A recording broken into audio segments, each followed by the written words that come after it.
It's annoying, and also the most annoying thing is that when I sit down to eat a bowl of ramen or noodles with someone like Ryotaro, Natsuki, Connor, and we get the wrong side, and I'm like banging my left arm into them, and more often than not, we do end up on the wrong side, and we're too lazy to move spaces. So, Wow. hello, and welcome to the Abroad Japan podcast. Probably the best way of learning about life in Japan without actually being in Japan. I'm your host, Chris Broad, and we're joined as always by Mr. Festive Donaldson himself. Pete, how the devil are you doing? Did you have a good Christmas? I'm off me face on green ginger wine, Chris, and Advocaat. It's the best, it's the most wonderful time of the year. It's the most wonderful time of the... Oh, Chris, you got your Christmas tree out. How bloody lovely is that? Yes, if you watch on YouTube, you can see Good my stuff. festive tree. Does the light still work? It does. Yes. It does work. Yay, Yay. festive. Oy, Woo. oy, oy, oy, oy. That's good though, didn't well, it? Good there tree, we that. go. Yeah. It looks very. It looks like a very heavy star on the top of it, on the top of the tree. Oh yeah, fuck. Yeah. I've had this tree like 3 years, and it's held up pretty well. It's held up well. I love a bit of Christmas. What's your favourite Christmas film? I like Scrooged. Oh, I speak Familiar to with Ian. that one? Yeah, I spoke to Ian earlier. We both agreed that's our favourite. I watched that. Whenever I fly to the UK for Christmas, I watch that on the plane, and I get in the spirit of Christmas. And That's I will say, absolutely lovely. That it's really good. And then in the last 10th, he has like a monologue at the end, and he's like, the miracle will happen to you, and blah, blah, blah. It just gets a bit silly. But everything before that is bloody perfect. So hang on, you like Bill Murray being an evil TV executive. You like it up until the redemption arc. I don't like the bit where he becomes nice. I mean, as somebody who is essentially Scrooge, I like like Scrooge just. I like the Scrooge just be bit. himself. Right, yeah. Be himself. Yeah. Be a dick. I liked the bit in Star Wars when Darth Vader wins. I like the trash compactor. I didn't even want to see them get out of it, to be honest. Honestly, Pretty dark Star Wars. Didn't he like strangle his daughter, is. Princess Leia? Anyway, point hey, is, we've all wanted to do that. God. Scrooge is a man who's a hard-working individual. He just wants to get back to work, and I can relate to that. I love a bit of Scrooge. Yeah, Good film, man. stuff. And Well, also Die Hard. Die Hard's good. Die Hard, yes. It's the thing is, the boring kind of conjecture and yap about Die Hard, a Christmas film, has ruined Die Hard as a Christmas film, or any film, I think, for most people, I think, in these days. And I think it obviously stands up. You know, some incredible performances from Rickman et al. But you do... so I've started watching... You know, remember that... Dave Bautista film that he filmed at West Ham. I think it was like Final Score or something, I think it was called. That's basically Die Hard at Upton Park, the West Ham Stadium. The modern Die Hard. And if you want a bit of Die Hard, but you're sick of boring people talk about Die Hard being a Christmas film, watch the film Final Score with Dave Bautista, where he runs around in big man jeans, the biggest jeans you've ever seen on a man, because he's a big guy. In many different directions, if rumours to be believed. And it's basically just it's exactly the same as Die Hard, exactly. Shot for shot remake of Die Hard. Say what you want about Die Hard, and Christmas film or not, whatever. To me, it is a Christmas film. Right. I feel weird watching it outside December. All the characters, and this is somebody who wants to get into film one day, but never probably will. All the characters are very richly drawn. Like, every character is well crafted to be like a believable, authentic, interesting character. And that's what I love about Die Hard. Everyone from the police officer to the German terrorists, everyone is like has a sense of identity and a character that's quite interesting and fun. And you don't see that as much these days. I feel like good character writing is glossed over, and it certainly was in the sequels to Die Hard. It wasn't quite as good, was it? But Die Hard 2 doesn't cut it quite as well. True that. But I'm not sure. My favourite Christmas film: Die Hard, bit of Home Alone, Scrooged, all your favourite. Oh, and fucking Muppets Christmas Carol. Can't go wrong with that. One of my favourites as a kid. There was this back in the day. You used to be able to get VHS tapes at like Woolworths and sort of crappy sort of British department stores, and you'd buy like really poorly sort of dubbed Korean, French, Russian animation. And we had this video of like the night before Christmas. It was like just, this one called The Night Before Christmas, and it was that classic sort of Scrooge story, and it was just really poorly dubbed and really poorly done. But that weirdly always got me in the Christmas mood. But it was such a cheap bit of like 50p animation, and it was just a random kind of, and I would not even know how to find that again, because there's just obviously so many videos and DVDs about that subject, that story. But it was just this absolute crappy like £1 VHS that my mum bought on a cold wintry December morning, and that always got me in the Christmas mood. And when the tape finally sort of snapped and broke, I was absolutely gutted, because a part of Christmas had died for me. It was like finding out the elf on the shelf wasn't real. I remember when I found out Santa wasn't real. I must have been 18 years old, and it changed everything I knew about the world. I think I was actually like 8 or 9 or 10, but I remember questioning I can't have been 8 or 9, I must be younger than that. I remember questioning my gran at the time. I was like, he's not real, is he? Because my dad would come in, I think, and or my mum, and just stick a stocking at the end of the bed. And one year, I remember I made it my great effort to sort of stay up and try and see who it was. And I think I caught my dad, and he wasn't dressed up, and he just put the stocking there. It was always an amazing thing to fall asleep on December 24th, wake up, and feel this weight at the end of the bed, like upon my feet, and just know, there's a sack of presents. Lovely, isn't it? It was really good. It hasn't happened in a long time. Charlotte doesn't do it. Why isn't sure as my... Oh, no. Actually, no, she does. She does do it. She does do it. Not on the end of the bed. She just puts it over the tree, which is cool. But I'd like it if she came in at the middle of the night. Big sack of presents. Stuck it on my feet and walked off. That would be certainly how I used to operate at Christmas. I used to get up at 5 o'clock in the morning and just basically half open half my presents, because I was that excited. I was that obsessed with new toys and video games and all that stuff. So yeah, Christmas. That would not, you would not have put the presents in my room. That wouldn't have been a very good idea, to be honest. Well, I'm still waiting on a Christmas present from Mr. Donaldson, unless the present was the presence of Pete Donaldson coming over. No, yeah, exactly. And, it was, yeah. All right, well, that'll have to do. We've got a story this week from... it's a long story. Louise and Jesper. What a double story. Dear Christmas, Chris, and just Pete. Last autumn, my husband and I went to Japan for the first time for our honeymoon. We had a packed schedule, planned almost down to the minute with activities and cultural experiences. In Kyoto, our first shop was Chionin, where we stumbled into a gazebo-like room atop a small tower. That sounds pretty cool. In the room was a young woman sitting on the floor, facing a very old, small Japanese man standing at the altar. The man waved us to come in and sit down on some cushions next to the woman, who gave us a slightly awkward smile, which we returned in silence. Using hand gestures, the man guided us to an altar, one by one. He showed us how to take a pinch of the incense powder, bring it to our forehead, and then throw it at the burner. After this, the man then placed wooden drums in front of us that were shaped like turtles. Is this story real? What is going on here? He showed us how to bang the drums with a stick in a specific tempo, and once again we all complied. It sounds like Indiana Jones. You've got to bang the turtle drums a certain way to open the door. Once he was happy with our beat, he started chanting. My inner monologue was screaming, what have we gotten ourselves into?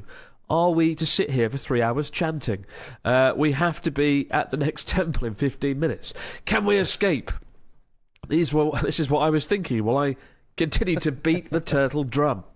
After what felt like an eternity, the chanting stopped, and the man stood up and pointed towards a guest book, and speaking for the first time exclaimed, "Name, country."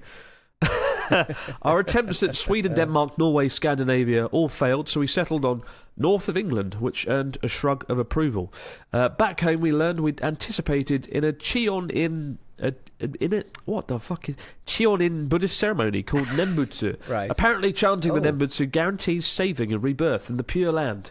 We're very grateful to this old little man for sharing this cultural and historic experience with us. We had a lovely time, and we're going to go back to Japan in the spring. Louise and Jesper. What the dickens was that, Pete?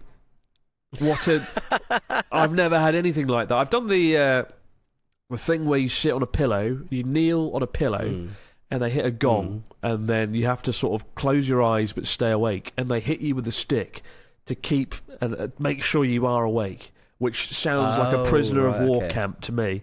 But anyway, that's all I've done. When we went to Nico, there was like an incense sort of burner. I don't know what you bloody call it. It's like a kind of like a big bell, isn't it? And people sort of burn bits and bobs and nice smelling sticks and stuff.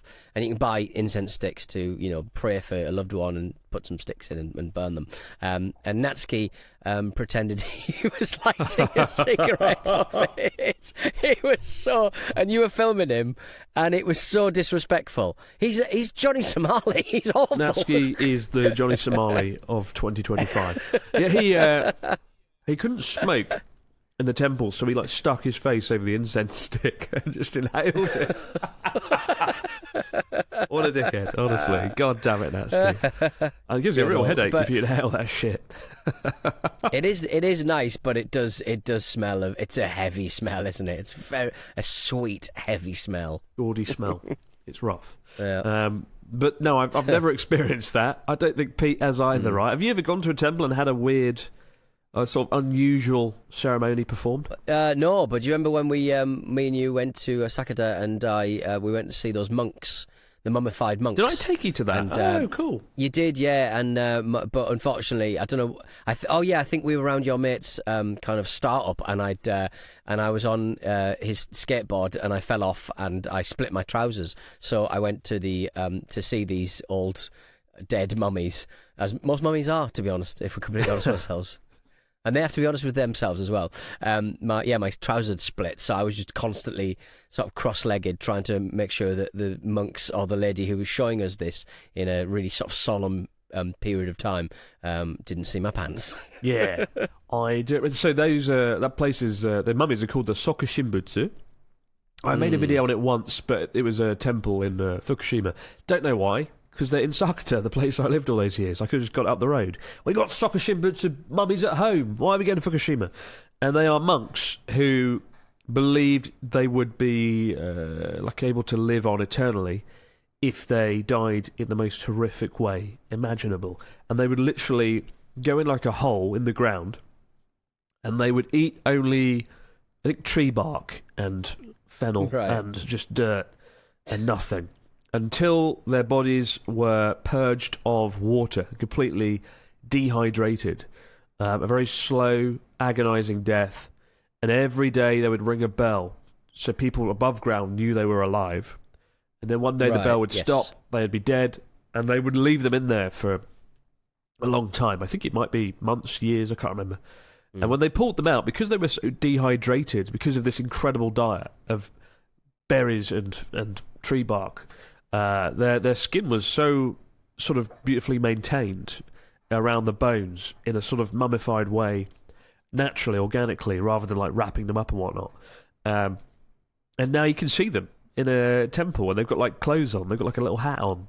It's quite graphic because the one we went to, they just opened the door and there's just two mummies just sat there cross-legged staring at you in a hat and a jumper, and it's like, oh, this is pretty full on. But yeah, really, really macabre and horrific way to die.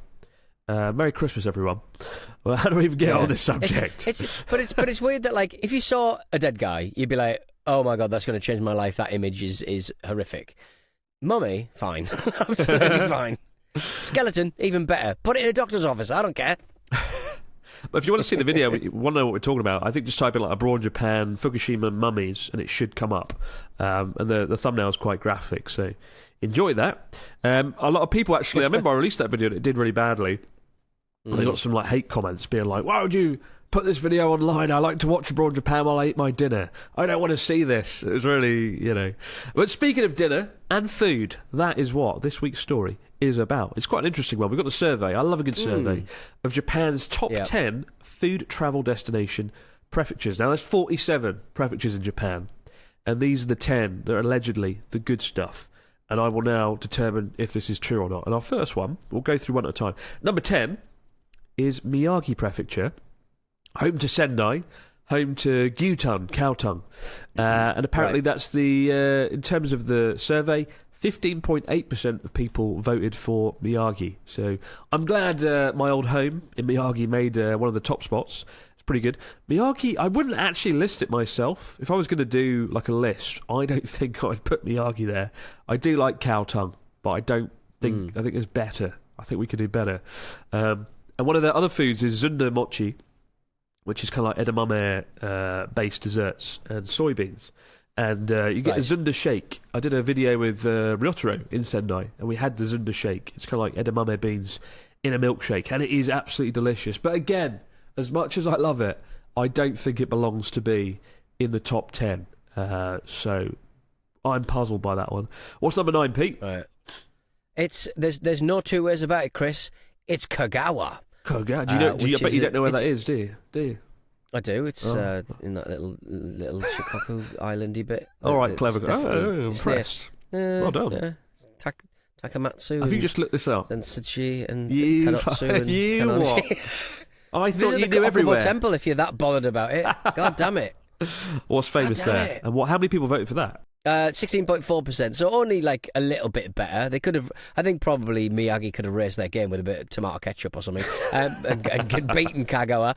But Sanuki Udon, chewiness of the noodles, and it's so loved that many udon restaurants open early in the morning to serve breakfast, so you can have udon for breakfast, which is an interesting little vibe, really. But there's also a special winter version with winter vegetables simmered in sardine stock broth called shippoku udon. So there you go. I like the sound of that. I like the idea of udon noodles being a little bit chewy, because they can be, I don't know, they can be a bit like forgettable. I think udon noodles, because if they're overcooked, you're just kind of like, they're not. Yeah, there's nothing to them really. They just slip down. They slip down, Chris. You just haven't had the good stuff. I love a girthy noodle. Yeah, you haven't had the good stuff. But yeah, Kagawa udon is good stuff. And I don't know what else they do there, though. It's just udon. Which is why I don't think... I'm going to be really angry if Yamagata isn't on this list. And I'll tell you why at the end if it's not. Number 8, Kagoshima Prefecture, 18%. Famous for its Satsuma Age fried fish cakes and Kurobuta pork, which is very good. Black pork, it tastes amazing. It's the juiciest, most succulent pork. Kagoshima is also famous for Wagyu beef. It's always it's won a few awards, and a lot of good fish comes from there. So I think it's a well-earned spot. And also, Kagoshima is famous for shochu, sweet potato sake, which I don't like, but that is Natsuki's number one drink, so I'm sure Natsuki would be very happy to see Kagoshima on the list. What's number 7, Mr. Dawson? Number 7 is Toyama. 20% of the vote. It's starting to heat up a little bit here. It doesn't get a lot of travellers out in Toyama, but we do love the shrimp, we do love the crab, and we love the yellowtail, the buri, that are apparently extra sweet in winter when they've bulked up against the cold. And Toyama even has its own ramen style, the Toyama black ramen, with a deeply coloured soy sauce broth. I've not eaten this morning, Chris. This is making me very hungry, mate. Poor old Pete. To be fair, Toyama, the only food I know from there is black ramen, which is just ramen with extremely strong soy sauce. Ink in it. It does burn your mouth. Like, it's so salty that it actually hurts your mouth, and my stomach was eviscerated. But we got a video on that. Black ramen. Number 6. So this is a surprise. This is a real surprise, because I thought this would be further up the list, higher up the list, and it's Osaka with 21.7%. Obviously, Osaka is the kitchen of Japan, right? It's known as Japan's kitchen, home to takoyaki, octopus balls, which Pete famously burnt his mouth on our last trip there. We also got okonomiyaki there, kushikatsu, deep fried skewers of meat. But yeah, I thought this would be higher up the list, I have to say. This should probably be like number 3 or number 2. Well, it's just the diversity of everything. It's famous for just being able to eat everything, everywhere, all at once. Yeah, maybe it's a jack of all trades but a master of none. I don't know, but it's very good. And when I think food, Japanese food, I typically think Osaka, to be honest. But what is number 5? What trumps Osaka? Kyoto, 23% of the vote. I mean, again, quite similar to Osaka. There's plenty of offerings, I think, here. Your tofu simmered in kombu stock, and nishin soba, buckwheat noodles with dried herring. That's their main kind of ones that people shout about. Locally grown vegetables called kyo yasai, prized for their freshness and flavour, and matcha desserts as well. They do a good green tea dessert. That they do. And I suppose kaiseki dinner, right, is kind of associated with Kyoto. The multi-course traditional dinner you kind of associate with Kyoto. But, and also sweets. It's very much the land of sweets and confectionery, old Kyoto. So it's fair enough. I'm glad Kyoto's up there. Number 4, that's an interesting one, Ishikawa Prefecture, home to Kanazawa, got 23.6%. It's located on the northern side of Honshu on the Sea of Japan. And it's famous for its seafood. It does have my favourite market in all of Japan, Omicho Market, which you might have seen Charlotte and I bumble around in on Journey Across Japan. And it's also got Noto beef as well, which is bloody good beef. Kind of like up there with Kobe as being the good stuff. What's number 3? Number 3 is Okinawa. I mean, it's miles out and obviously a very different kind of environment to the rest of Japan. But goyu champuru, a bitter melon stir fry, and sokisoba, noodles with boneless pork ribs. You've got taro desserts. You've got sata endagi, fry bread. You've got local ice creams, all kinds of stuff. Spam, obviously, comprising a big part of the diet as well. Spam must be rice balls. Yeah. Spam is underrated. I might get some spam today. Ooh, spam. Oh, no. Want some spam? I recently went there with Connor for a video, and we had Okinawa soba, which is Okinawa's kind of ramen, and the noodles are quite chewy and curly. The broth is very good, but the standout bit is the pork. They have like rough tear. They have like quite thick cuts of pork in Okinawa because pig feet are a delicacy there. Lots of collagen in. But the ramen, my God, it was so decent, and probably one of the best bowls I've had all year. I think Okinawa earned that spot. Number 2 is Fukuoka with 28.2%, and it's famous for Hakuta ramen, creamy, beautiful tonkotsu pork broth, and lots of chicken. We went there on a recent video. We had lots of chicken there, and of course it's got the yatai stands that line the river. People sit, enjoy yakitori, enjoy Orden, lots of different foods like that. So yeah, I'm not surprised Fukuoka's there. And when I interviewed Japan's biggest rock star, Hyde, a few years ago, he said Fukuoka had the best food in the country. And that always stuck with me. This is clearly a man who's well-travelled and knows his stuff, and I can see why whenever I go there. But number 1, and it is quite predictable, what is it, Mr. Donaldson? Yeah, it's Hokkaido. It's Hokkaido. We're talking crabs. We're talking sea urchins. We're talking salmon raw. Soup curry, flat grilled mutton called Genghis Khan in Japan. Hokkaido's got a little bit of everything for everyone. You like snow crab? We got mother flipping snow crab, baby. And potatoes, corn, all your favourite. Like Hokkaido is the best place for food in Japan. I won't deny it. Crisp. Don't get me started on. I need some crisps now. Coolish. Not the home of coolish, but Hokkaido is the number 1 place to try as many dishes as possible in Japan, in my opinion. I am disappointed Yamagata isn't on the list because it is home to Yonezawa beef, really good pork, vegetables, fruits. Disappointed. Yamagata should have been there. But most people in Japan don't know about it, and it's nice to know that your spiritual home in Japan is something of a best-kept secret. So I'm pretty happy with that. We're back in just a moment, guys, with stories, comments and questions over in the fax machine. Wow. And we're back with the fax machine. What have we got this week for our listeners? Mr. Donaldson, fill us in. Well, fax machine message number 1 comes from Jennifer. Hi, Chris and Pete. Chris, as a fellow left-handed person, has it caused you any issues living in Japan? I'm based in Scotland, and it is mildly infuriating how many adaptations I have to make, like twisting my left hand to use right-handed scissors, or to the humble cake fork, always having the slicey bit on the edge for right-handers.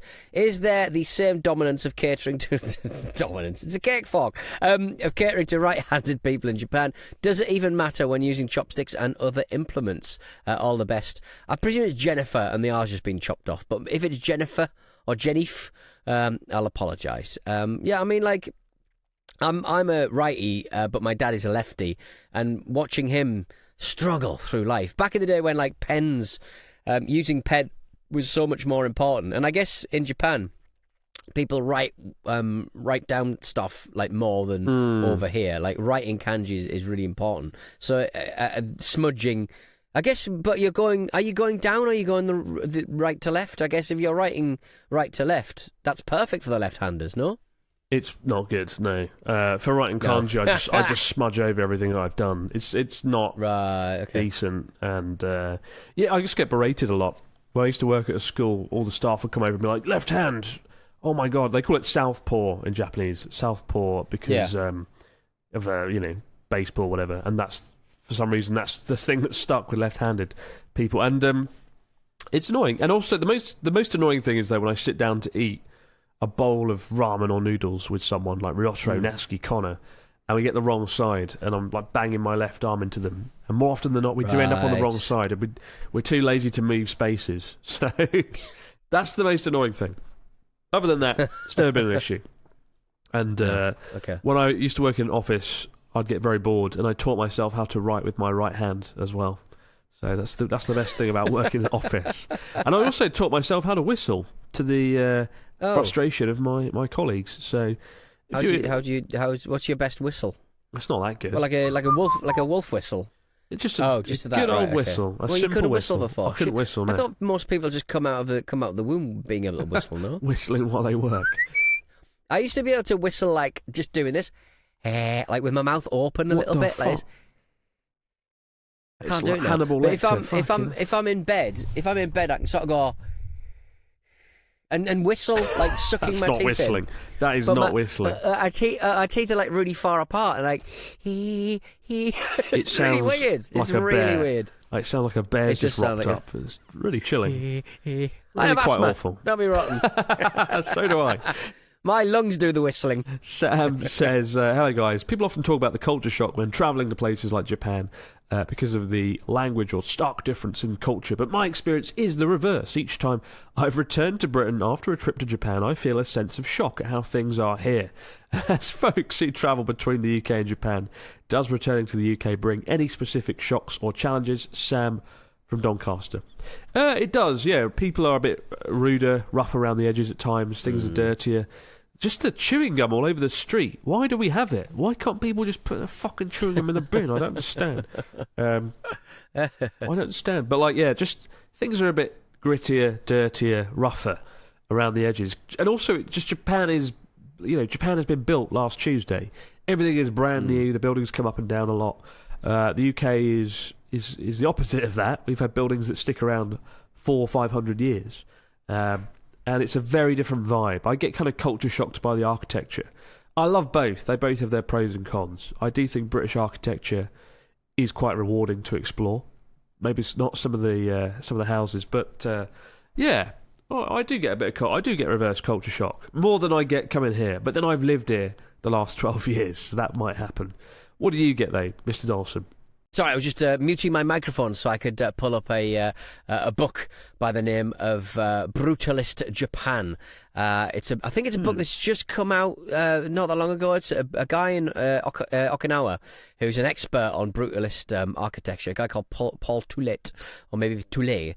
And listener Naomi Burt met this person and, very much cares for this book. And they sent me a copy, which is very kind of them. It's out on Penguin, and he's worth a follow on Instagram, if nothing else. Brutal_Zen. And it's just basically the gorgeous. I love. Are you a fan of brutalist architecture? I bloody love it. It's so unapologetic and robust and grey. And once it starts to get weathered, it looks even better. I've got a really cool book on Soviet brutalist architecture, because obviously the Soviets basically went all in on it. Yeah. I do like it. I'm not sure what I like about it.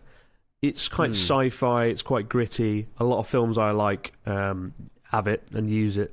Think of films like I always think of Clockwork Orange when I think of brutalist architecture, which isn't a Christmas film. Don't watch that this Christmas. Watch that when you're in a bad mood. But I associate it with 70s movies and gritty, grimy things and Aphex Twin songs, music videos from Aphex Twin. Kind Come to Daddy springs to mind. Yeah. There's some stunning pieces of architecture in there.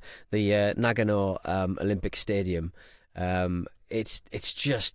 There's these big kind of like leaves, I suppose, big concrete curved leaves pointing into the sky. It looks like a big chrysanthemum from above, I imagine. But yeah, pick up the book if you can. It's we never do book recommendations, and we only do them when people send us books for free. So there we go. Brutalist Japan. It's out. It's out now, and and listener Mimi sent it over. So maybe you can. Thanks, Mimi. Did they send it to you or me though? That's the real question. Cause, well, they sent me a PDF, and then when I and then later on I got the book. So I'll send you the PDF. I'm not posting you a big heavy book. I want a book. Where's it's my made Christmas of concrete. present? Give me It's the made book. of concrete. I can't. Give me the book. All right, keep the stories, If questions, I could figure comments. if I could figure out Amazon Japan, I bloody would. But Amazon It's Japan easy. is stupid Easy. for Buy my silly book. babies. Keep the stories, questions, comments coming in, guys. Have a bloody Gave good you Christmas. never cared. Shut up. Have a good Christmas above all. Stay away from Pete Dawson. Have yourself a great Christmas. We'll be back later in the week. Have a good one.